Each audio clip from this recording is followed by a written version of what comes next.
Let's answer this solid-state chemistry problem from ACS NCO. The mineral perovskite has the cubic unit cell shown below where oxygen atoms occupy the faces, titanium is in the center, and the calcium atoms are in the corners of the cube. So what is the formula of perovskite? So in one of my previous videos, we discussed the cubic unit cell and the atom contributions. So these are the values.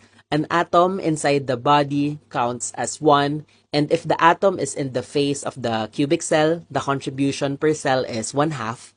An atom on the edge will have 1/4 contribution per cell, and a corner atom counts as 1/8.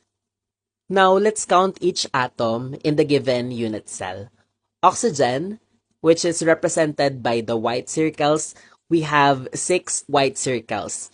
Since it resides in the face of the unit cell, we multiply 6 by 1/2. So that's equal to 3 oxygen atoms. Next, titanium atom. This is the black circle. We have 1 and it's in the body, so it's multiplied by 1, and we have 1 titanium atom. Lastly, we have calcium, the gray circles. We have 8 gray circles on the corner, so we multiply it by 1/8, and that's equal to 1 calcium atom in the unit cell.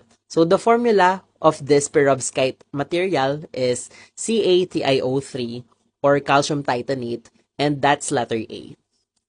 Calcium titanate is an example of perovskite oxide, which are materials mainly used as catalysts for water splitting to generate oxygen and hydrogen, and also as electrodes in solid oxide fuel cells.